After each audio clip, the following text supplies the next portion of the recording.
नमस्कार। Political pitch पर आप सभी लोगों का स्वागत है। कर्नाटक में कांग्रेस के विधायक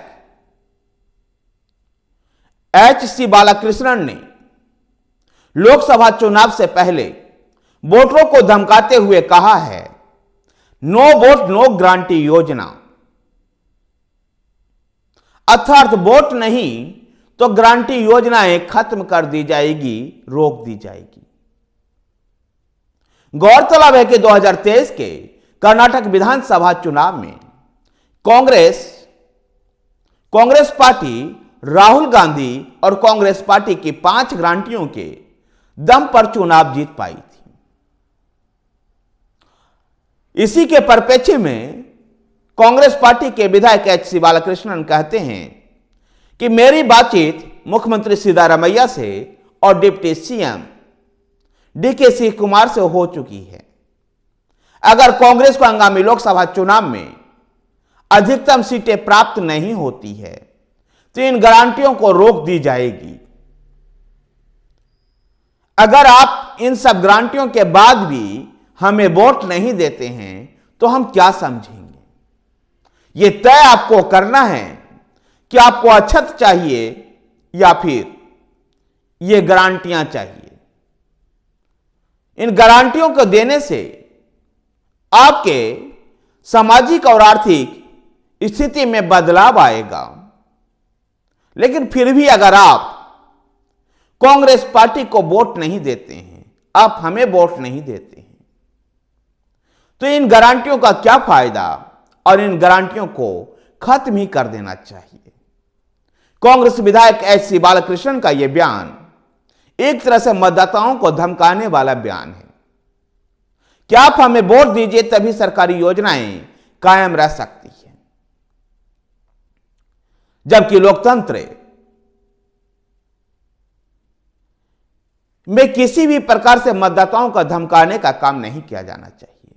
और ऐसे बालाकृष्णन के लिए भी मेरी सलाह है कि लोकसभा और विधानसभा का चुनाव अलग अलग होता है और चुनाव में चाहे मतदाता आपको मत दे या ना दे, आपको हमेशा ही जन अपेक्षाओं पर खरे उतरना होगा। और जब आप जन अपेक्षाओं पर खरे उतरेंगे तो निश्चित रूप से मतदाता आपको मत देगा। कांग्रेस के प्रभुत्व काल में ऐसा देखा गया कि कई राज्यों में केंद्र से लेकर राज्यों तक कांग्रेस की ही सरकार बनती रही। और अभी हाल के दिनों में भी देखते हैं कि गुजरात, मध्य प्रदेश जैसे राज्य में भारतीय जनता पार्टी लंबे समय से शासन कर रही है। ऐसे में मतदाता अगर उनकी अपेक्षाओं पर सरकार खरी उतरती है तो उसको मत अवश्य देती है। ऐसे में आपको धमकाने की आवश्यकता नहीं है मतदाताओं को। कर्नाटक की मतदाता भी समझदार है और वो समझती है कि उनका राजनीतिक हित कहां निहित है। आपकी सरकार है कर्नाटक में आपकी सरकार रहते हुए अगर आप अच्छा काम कीजिएगा तो निश्चित रूप से मतदाता आपको पुनः मत देगा। लेकिन आप इस तरह से धमका करके मत नहीं ले सकते हैं। कर्नाटक के विधायक एच.सी. बालाकृष्णन ने इस तरह की बातें कही है। इसी बीच कर्नाटक में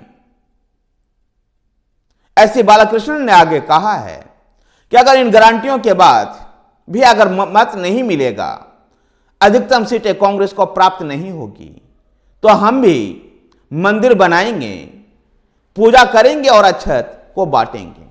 अब यह तय आपको करना है कि आपको अक्षत चाहिए या गारंटियां चाहिए। कर्नाटक के राज्यपाल थावरचंद गहलोत भी कर्नाटक सरकार के उस अध्यादेश को वापस लौटा दिया है जिसमें साइन बोर्ड को लेकर के साइन बोर्ड में 60% कन्नड़ का इस्तेमाल करना था, जिसको कर्नाटक के राज्यपाल थावरचंद गहलोत ने सरकार को वापस कर दिया है। गौरतलब है कि अध्यादेश कर्नाटक की सरकार कन्नड़ भाषा को बढ़ावा देने को लेकर के आई थी। लेकिन फिलहाल राज्यपाल थावरचंद गहलोत के वापस करने के बाद यह अध्यादेश लागू नहीं होगा। धन्यवाद साथियों, वीडियो को लाइक कीजिए, शेयर कीजिए। हमारे साथ बने रहने के लिए हमारे चैनल पॉलिटिकल पिच को सब्सक्राइब कीजिए। धन्यवाद।